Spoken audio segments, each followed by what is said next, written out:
디모데전서는 목회 서신 중에 하나입니다. 목회 서신이라 하면 디모데전서와 더불어서 디모데후서 그리고 디도서가 있습니다. 이 목회 서신은 그야말로 사도 바울이 하나님의 거룩한 교회를 목회하는 하나님의 귀한 종을 위해서 자세하게 쓴 편지라고 말할 수가 있겠습니다. 우리가 오늘 함께 공부를 하게 되는 디모데 전서는 사도 바울이 영적으로 낳은 믿음의 아들 디모데가 에베소에서 목회를 하면서 힘들게 목회 생활을 할 텐데 그를 염려하면서 디모데가 어떻게 그 젊은 나이에도 불구하고 에베소에서 목회를 잘 할 수 있을 것인가에 대해서 권면하는 그런 귀한 말들로 되어 있습니다. 예나 지금이나 목회 현장은 쉽지 않은 것 같습니다. 다양한 사람들이 모여 있고 또 예측하지 못한 다양한 일들이 벌어지고 있고 또 다양한 가르침들이 교회 안에 들어오기 때문입니다. 바울이 이 편지를 쓸 당시 디모데가 겪고 있는 목회적인 상황에도 하나님의 거룩한 바른 가르침, 즉 복음이죠. 복음과는 다른 가르침이 들어왔던 것 같습니다. 그래서 디모데 전서를 보시면 사도 바울이 디모데에게 강력하게 다른 교훈을 피할 것을 말씀하고 있습니다. 그래서 다른 교훈과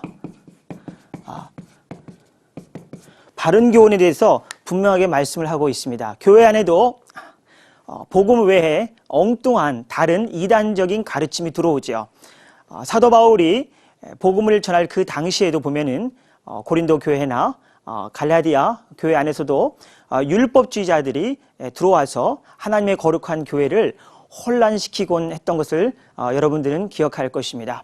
예수 그리스도의 십자가의 죽음과 고난과 부활을 통해서 우리에게 다가오는 그 분명한 하나님의 은혜, 예수 그리스도를 믿는 그 믿음으로 우리는 의롭다함을 얻는다는 이 가르침 외에 플러스 알파, 즉 우리가 할례도 행해야 되고 안식일과 절기 규정도 지켜야 되고 율법이 이야기하고 있는 여러 가지 그러한 음식들에 대한 것도 지켜야 된다는 그러한 다른 가르침들이 교회 안에 들어와 있었던 것입니다. 오늘 우리가 믿음 생활을 하고 있는 우리 한국의 오늘 현장 안에도 복음 외에 이런 다른 가르침들이 들어와 있는 것을 알 수가 있습니다. 예수 그리스도를 믿는 분명한 믿음으로 우리는 구원을 받는 것이 확실함에도 불구하고 다른 것도 행해야만 우리가 구원을 얻을 수 있다라는 그러한 생각들을 성도들에게 주입시키는 그러한 가르침들이 있게 되는 것이지요. 이런 측면에서 오늘의 교회가 디모데 전서와 또 디모데 후서, 디도서와 같은 목회 서신을 통해서 하나님께서 우리에게 무엇을 말씀하시는가에 대한 정확한 이해를 갖고 있는 것은 매우 중요하다고 생각합니다. 사도 바울은 어린 나이에 에베소에서 홀로 목회를 하고 있는 디모데에게 분명한 목회적인 영적인 가르침을 주고자 했던 것입니다. 그래서 교회 안에 다른 교훈들이 침투해 들어온 것을 분명히 막고 피할 것을 권면하고 있습니다. 이 다른 교훈이란 것은 뭐예요? 일종의 신화와 족보를 주장하는 것입니다. 우리가 예수 그리스도를 믿는 그 믿음 하나만으로 충분한데 거기다 플러스 당시 그리스나 로마 신화와 관련된 신들에 관한 이야기라든가 그들의 어떤 세계관을 주입시키면서 마치 그것을 함께 공부하고 그것도 배워야만 우리가 진정한 하나님의 구원받은 백성다움을 유지하면서 신앙생활을 하는 것으로 교인들을 혼돈케 하는 것입니다. 이러한 상황 속에서 바울은 분명한 바른 교훈을 디모데에게 권면하고 있죠. 이 바른 교훈의 핵심은 뭐냐면 바로 예수 그리스도의 복음이죠. 이 예수 그리스도를 믿는 분명한 이 복음을 굳게 붙잡고 목회할 것을 권면을 하고 있는 것입니다. 오늘날도 우리의 목회 현장이 쉽지가 않습니다. 복잡합니다. 나를 위해서 고난당하시고 십자가에 달려 죽으시고 부활하신 하나님의 아들 예수 그리스도를 분명히 전하는 이 복음을 굳게 붙잡고 목회를 하면 되겠지만은 이거 외에도 주변적인 것들을 우리가 더 많이 신경 쓸 때가 있습니다. 그래서 하나님 말씀 복음에 대한 분명한 확신보다는 다른 주변적인 어떤 철학이라든가 혹은 가치관 혹은 세계관 이런 것들을 더 중요시하게 생각할 수도 있습니다. 그리고 오늘 우리 한국교회 안에는 또 많은 뭐 이벤트라고 할까요? 이벤트라든가 무슨 프로그램, 많은 이벤트나 프로그램 같은 것들을 교회 안에 들어와서 이것들을 통해서 우리가 더 신앙생활을 마치 더 잘하는 것이냐 오해하고 착각을 불러일으킬 수가 있다는 것입니다.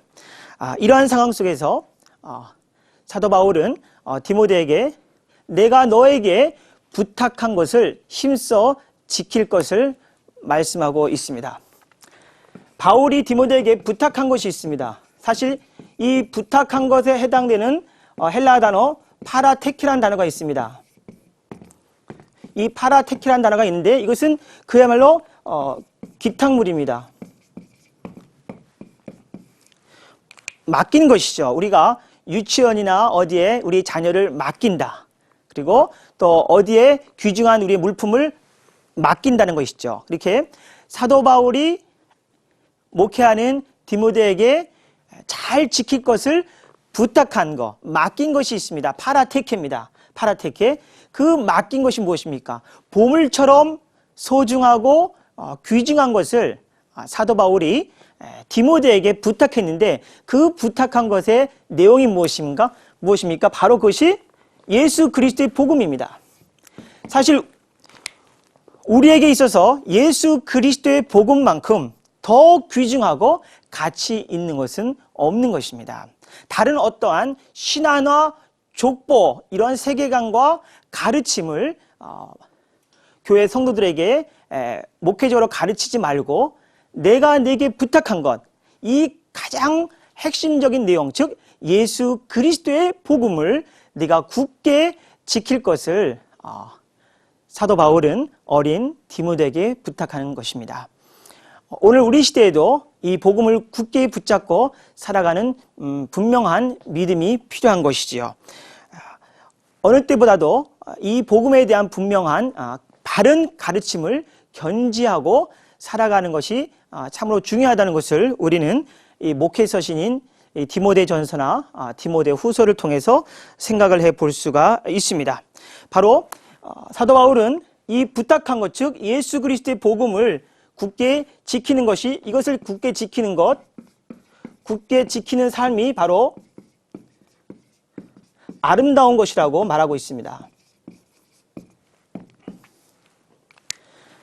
여러분과 저에게 우리 한국 교회에 하나님께서 부탁하신 내용이 있습니다. 그것이 바로 아름다운 것인데 그 아름다운 것이 바로 예수 그리스도의 복음이라는 사실을 우리 한국 교회가 굳게 지키고 예수 그리스도의 복음을 우리가 분명하게 믿지 않는 세상에 전하는 한국 교회가 되었으면 참으로 좋겠습니다. 엉뚱한 것을 전하는 것이 아니라, 엉뚱한 복음을 전하는 것이 아니라, 이 땅에서 잘 먹고 잘 살고 출세하고 돈을 많이 벌고 많은 재물을 얻는다는 다른 어떠한 세상적인 기형화적인 복음을 전하는 교회가 아니라 예수 그리스도의 복음을 분명하게 전하는 교회가 되었으면 참으로 좋겠습니다. 사도 바울은 어린 디모데에게 이 점을 매우 분명하게 말씀하고 있습니다. 그러기 위해서 디모데에게 필요한 것이 무엇이냐면 바로 하나님의 은혜라는 것을 강조하고 있습니다. 이 점은 바울이 디모데전서 1장 12절부터 17절에서 분명하게 언급을 하고 있습니다. 하나님께서 죄인 중에 교회 수인 나에게 놀라운 하나님의 은혜를 베풀어 주셔서 내가 하나님의 복음을 전하는 거룩한 사도로 부르심을 받았다는 것이죠. 전에는 복음을 전하는 사람들을 핍박하고 박해하는, 회방하는 그런 폭행자로서의 삶을 살았지만 이제는 나에게 예수 그리스도를 통해서 하나님께서 은혜를 베풀어 주셔서 그 은혜 안에서 내가 사도로 부르심을 받았다는 것을 어린 디모데에게 말씀을 하고 있는 것입니다. 우리가 예수 그리스도의 복음, 하나님께서 오늘날 한국 교회에 이 부탁하신 것, 이 파라테케 맡기신 이 복음을 온전히 깨닫고 제대로 전하기 위해서는 하나님께서 예수 그리스도 안에서 나를 부르신, 죄인인 나를 찾아오셔서 나를 하나님의 자녀 삼으신 그 하나님의 은혜를 늘 기억하면서 살아갈 때 오늘의 교회는 이 아름다운 것, 하나님께서 우리에게 맡겨주신 이 복음을 제대로 전할 수가 있을 것입니다.